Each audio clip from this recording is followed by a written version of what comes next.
திமுகவில் களை கட்டும் உட்கட்சி போராட்டம், உதயநிதியை முன்னிறுத்த பக்கா பிளான்.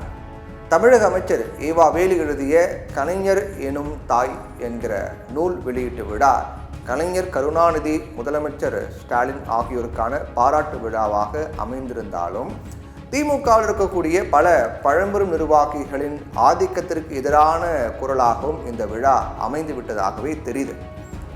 ரஜினிகாந்த் இந்த விழாவுக்கு அழைக்கப்பட்டதே பலருக்கும் பெரிய வியப்பை ஏற்படுத்தியது.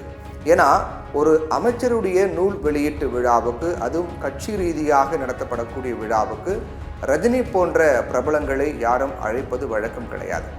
அது கட்சியினுடைய முன்னோடிகள் மற்றும் நிர்வாகிகளில்தான் நடத்தப்படும். பொதுவாக நூற்றாண்டு விழா, தபால் தலை வெளியீட்டு விழா, பாராட்டு விழா போன்றவற்றுக்கு தான் பிரபலங்களை அழைப்பது, பாராட்ட வைத்து ரசிப்பதான வாடிக்கையாக இருந்து வருது. இந்நிலையில் ஒரு அமைச்சரின் நூல் வெளியீட்டு விழாவுக்கு ரஜினிகாந்தை அழைத்தது ரெண்டு விதமாக பார்க்கப்பட்டது. பாஜகவுக்கு நெருக்கமானவர் என்பதால் ரஜினிகாந்த் அழைக்கப்பட்டாரா என்கிற அரசியல் விவாதம் ஒருபுறம் கிளப்பிவிடப்பட்டு வருது. ஆனால் அங்கே ரஜினிகாந்த் பேசிய பேச்சுக்களை பார்க்கும்போது வேறு விதமாகவும் சர்ச்சைகள் எழுப்பப்படுகிறது. ரஜினியின் பேச்சை முதலமைச்சர் ஸ்டாலின் ரசித்து சிரிப்பதையும், ரஜினியின் அறிவுரையை ஏற்று நடப்பதாக கூறியதையும் பார்க்கும்போது ரஜினியின் பேச்சு திட்டமிட்ட ஒன்றாகவே விமர்சிக்கப்பட்டு வருகிறது. சீனியர்களுக்காக ஸ்டாலின் பேசாமல் ரஜினியின் மூலமாக ரஜினியின் வழிமொழிவது போல, ரஜினி சொல்வதை வழிமொழிவது போல தான் அவரது பேச்சும் இருந்துச்சு. திமுகவில் வயதானாலும் தொடர்ந்து அமைச்சர்களாக இருப்பவர்களை பற்றி குறிப்பிட்ட ரஜினிகாந்த், ஓல்டு ஸ்டூடெண்ட், ஆசிரியராக மாறாமல் மாணவர்களாகவே இருக்கிறார்கள், அவங்கள சமாளிப்பது கஷ்டம் அப்படின்னு கூறியதோடு நிற்கலை. அமைச்சர் துரைமுருகன் சுட்டிக்காட்டி கலைஞர் கண்ணிலேயே விரலை விட்டு ஆட்டியவர் என்று அது வேற சொல்லி பரபரப்பு கிளப்பிட்டார். இதற்கு துரைமுருகன், பல்லு போன நடிகர், தாடி வைத்த நடிகர், இவரால் இளைய நடிகர்களுக்கு வாய்ப்பில்லாமல் போய்விட்டது அப்படின்லாம் பதிலடி கொடுத்தார். அப்புறம் ரெண்டு பேருமே நட்பு தொடரும் அப்படின்னு சொல்லும் அளவுக்கு சமாதானம் செய்து வைக்கப்பட்டது. ஆனால் திமுகவின் அதிகாரப்பூர்வ நாளேடான முரசொலியில் எழுதப்பட்ட தலையங்கமும் ரஜினியின் கருத்தையே வழிமொழிந்தது போல இருந்தது தான் ஹைலைட்டாக மாறியது. முதலமைச்சர் ஸ்டாலினுடைய ஆளுமை திறனுக்கு கிடைத்த வெற்றி, அடியாழத்தில் இருந்து பேசியிருக்கிறார் ரஜினிகாந்த் என்றெல்லாம் புகழாரம் சுட்டி தலையங்கமே எழுதியிருப்பது துரைமுருகனுக்கு மட்டுமல்ல, மூத்த அமைச்சர்களுக்குமே ஷாக்காக இருக்கு. இப்போதான் அரசியலில் நுழைந்து கடினமாக உழைத்து பேச்சில் தனக்கென ஒரு பாணியை உருவாக்கி கொண்டு மக்கள் மத்தியிலையும் தொண்டர்கள் மத்தியிலையும் அருமையான பெயர் புகழ் பெற்று அரசியலில் தனக்கு நல்ல எதிர்காலம் இருக்கிறது என்பதை நிரூபித்து கொண்டிருக்கிறார் உதயநிதி ஸ்டாலின் அப்படின்னு ஒவ்வொரு சொல்லையும் அளந்தெடுத்து சூப்பர் ஸ்டார் ரஜினிகாந்த் அவர்கள் சொன்னபோது அரங்கும் அதிர்ந்தது.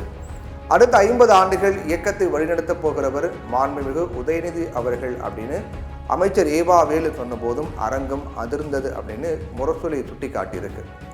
உதயநிதி ஸ்டாலினும் முதியவர்கள், மூத்தவர்கள், இளையவர்களை கைப்பிடித்து அடைத்து வழிகாட்டணும் அப்படின்னு இதே கருத்தை வலியுறுத்தியதே பேசியதும் இங்கே குறிப்பிடத்தக்கது.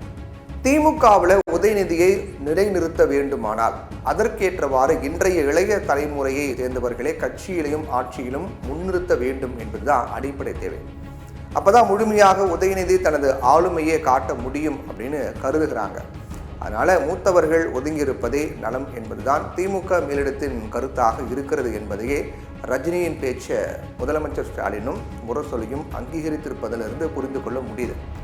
மறைந்த முன்னாள் முதல்வர் கருணாநிதி ஸ்டாலினை உருவாக்கும் போது கட்சி ரீதியாக இளைஞரணி பொறுப்பு, பொருளாளர் பொறுப்பு அப்படின்னு படிப்படியாக பயிற்சி கொடுத்தார். அதே போல சட்டமன்ற உறுப்பினர், மேயர், அமைச்சர், துணை முதலமைச்சர் அப்படின்னு படிப்படியாக நிர்வாக ரீதியாக பயிற்சி கொடுத்தார். அதே நேரத்தில் ஸ்டாலினை தலைவராக ஏற்றுக்கொண்டு செயல்படக்கூடியவர்களே முக்கிய பொறுப்பில் இருக்குமாறு கட்சியையும் திட்டமிட்டு கட்டமைத்தார். ஆனால் இப்போது உதயநிதி ஸ்டாலினை சட்டமன்ற உறுப்பினராக்கி அமைச்சராக்கிய பிறகு இப்போது துணை முதலமைச்சராக ஆக்குவதற்கே பெரிய தயக்கத்துடன் மேலிடம் இருப்பதாகவே தெரியுது. காரணம் என்னன்னா சீனியர்கள் தான் அப்படின்னு தெள்ள தெளிவாக தெரிகிற விஷயமா இருக்குது. போதாக்குறைக்கு எதிர்க்கட்சியினரும் திமுகவின் சீனியர்களை, குறிப்பாக துரைமுருகனை உசுப்பு விடும் வேளையில் இறங்கியிருக்காங்க. விஜய் அரசியலுக்கு வரும் நேரத்தில் இனி சீனியர்களுடன் சேர்ந்து பணியாற்றினால் தன்னை முன்னிறுத்துவது என்பது கடினம் என்பதை உதயநிதி உணர்ந்திருக்காரு. ஆனால் தேர்தல் வியூகங்களில் தாங்களே காரர்கள், எனவே தங்களை ஒதுக்கிவிட முடியாது அப்படின்னும் சீனியர்கள் நினைத்து கொண்டிருக்காங்க. திமுக தலைமையும் இதை ஓரளவு நம்புவதாக தெரியுது. ஆனால் மக்கள் முடிவு அப்படிங்கிறது எப்படியும் மாறலாம். இன்னைக்கு கொங்கு மண்டலத்தில் உள்ளாட்சியிலும் மக்களவை தேர்தலையும் திமுக வெற்றி பெற இளைஞரணியும் புதியவர்களும் தான் காரணம் அப்படிங்கிறது மறந்துவிட முடியாது. அதனால உதயநிதிக்கு திமுகவில் தங்கு தடையற்ற ஒரு களம் உருவாக்கப்பட வேண்டுமானால் நிச்சயமாக பல அதிரடி மாற்றங்கள் செய்யப்பட்டே ஆக வேண்டும் அப்படிங்கிறதுல இளைஞரணியினர் உறுதியாக இருக்காங்க. முதலமைச்சர் அமெரிக்கா பயணத்தை முடித்து திரும்பிய பின்னர் படிப்படியாக இதை அரங்கேற்றலாம் அப்படின்னு அப்போது கூட்டணியில் கூட சில மாறுதல் ஏற்பட வாய்ப்பு இருப்பதாகவும் சொல்லப்படுது. பொறுத்திருந்து பார்க்கலாம்.